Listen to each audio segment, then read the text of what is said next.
Want to know how I lost 105 pounds of weight and kept it off for more than 26 years? Well, stay tuned because today I'm going to share with you my 5 easy hacks that I use to not only lose weight, but to keep the weight and maintain my weight for more than 20 years.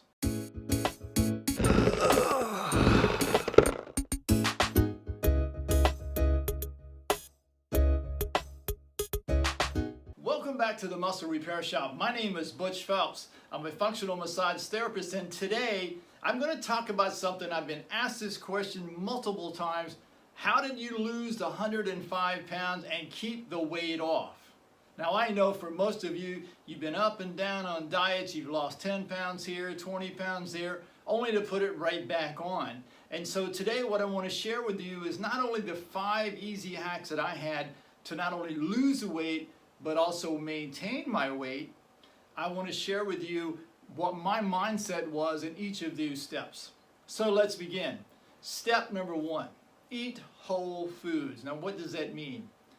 Whole foods is just that. If it's a carrot, the bag's going to say in the ingredients, carrots. It's not going to be covered in chocolate, it's not going to be breaded, it's not going to be any of those things, but it's going to be actual whole foods. Eating lots of vegetables and fruits. Now I know for some of you on the glycemic index group is going to say, but the glycemic index says fruits are high in sugars, and they are, but the fiber in these fruits, and we'll get in more detail about that in a little bit, is very important in reducing the absorption of glucose into the bloodstream.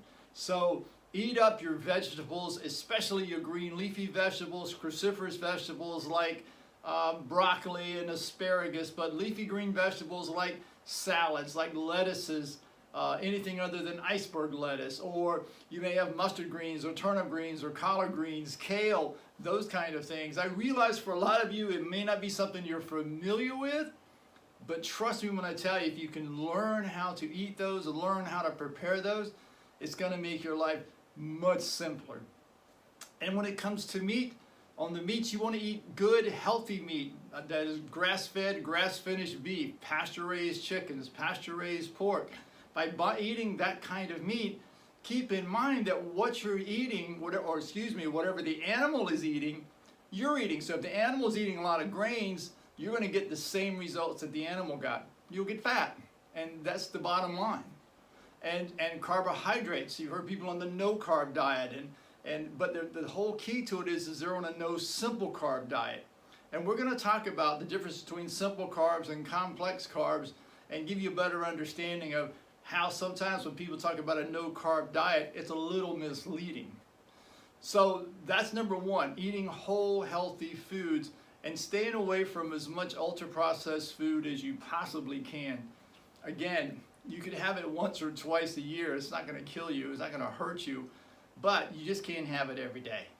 And there is processed and there's ultra processed. So processed, there's a lot of processing going on sometimes with meats and a lot of processing going on with other foods that aren't necessarily bad, but the ultra processed foods are the ones that's really killing us as a whole. Number 2, the order you eat your food is extremely important. And when the doctor first told me about that, I was like, what? It's all going into the same place. What difference does it make? And she explained to me that by eating my vegetables, which are complex carbs, I'm getting fiber. So eating vegetables and fruits first as I sit down to eat my meal, I'm literally lining my intestinal walls with fiber, which is like a gelatinous coating, and that reduces the absorption of glucose into the bloodstream by as much as 75%. By eating that first, I'm now preparing my body for better digestion and better eating, because now I can follow that up with eating the protein, which would be like the meats that we have, or it could be dairy, or it could be eggs, something of that nature, that you can have that as well.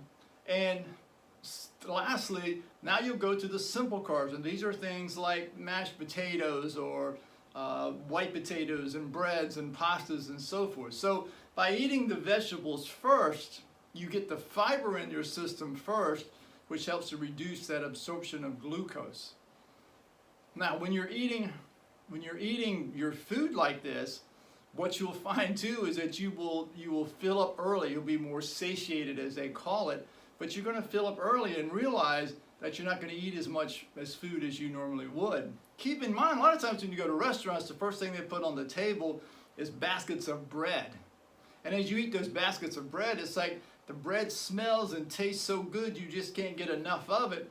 And what happens is by the time you're done with your meal, you're stuffed because you overate due to the glucose in the bread itself, that as it converted into glucose in your system actually makes you want more and more. It becomes like a sugar addiction at that point. Number 3, increase your protein intake, especially if you're over the age of 30.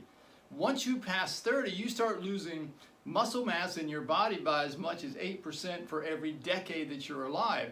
So the older you get, the more important protein becomes in your diet to maintain that muscle mass. And so because if you don't maintain the muscle mass, it's going to lead you to things like being frail as you get older into your 70s and 80s, 60s, 70s, and 80s. And if we can keep you strong and healthy, not only will your muscles then be able to hold you up stronger, but your muscles will actually consume some of the glucose that's in your body. Number 4, do strength training. Now, that can mean lifting weights, that can mean lifting heavier objects around your house, that can mean using rubber bands, it can mean using your body weight, like in the form of push-ups or planks and so forth. But following right in behind increasing your protein intake, if you do the strength training with it as well, you're going to keep your muscles stronger, which is going to give you more stamina, give you more strength to hold yourself up straight, and it's going to increase the density of your bones as well. So you're going to win on 2 different fronts here by doing this. Having those stronger muscles, like I said earlier, the muscles actually consume glucose for energy, and that's going to help you maintain your weight as you're working out and eating a healthier diet. Number 5. Number 5 is mindset. Mindset has got to be there. The key to this is that, number 1, you're eating for life. This isn't a diet to lose 10 pounds. This isn't a diet to lose 20 pounds. You're eating for life. And the best way to think about eating is put it in terms of your car. If your car takes gasoline to run and you put diesel fuel in because it costs less, or kerosene because it's more convenient, the car may run for a short period of time, but at some point the car is going to stop and need lots of repair. And so will you. So the mindset of what you put in your body is going to be things that your body needs is going to be important. Now everybody wants to know exactly what I did, and can you write all this stuff down? I could, but the thing is everybody's body is different. Everybody's chemistry is slightly different. So the things that I'm telling you, you'll have to adapt to your body and what your body will really want to take on. For some people, eating whole foods is going to take some work. A, they may not be used to the foods themselves, and B, it's going to become a time you're going to acquire the taste for it too. Learning how to prepare it and cook it is another way. For people who are so busy that cooking becomes very difficult, or they don't know how to cook and they order out, there are places that you can order good healthy food. You just have to search it out and find that when you do that. Protein. Study about protein. Some people will use protein shakes, and those are fine for a portion of your protein for the day. But make sure that it's not loaded with sugars and chemicals and all kinds of stuff that's bad for your body. Those are things that you want to really think about. And then that mindset really and truly is what changed everything for me. You see, not only in 1997 did I lose 105 pounds, maintained my weight at 210 until 2020, but I lost another 30 pounds following this same program to get my weight down to 180 pounds, and it's been there since 2020.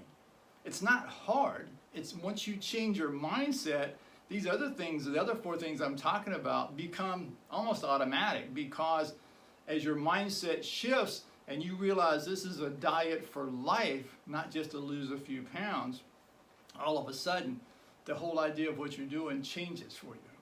So if you like what you're hearing today, please subscribe down below, ring the bell so you can get more videos.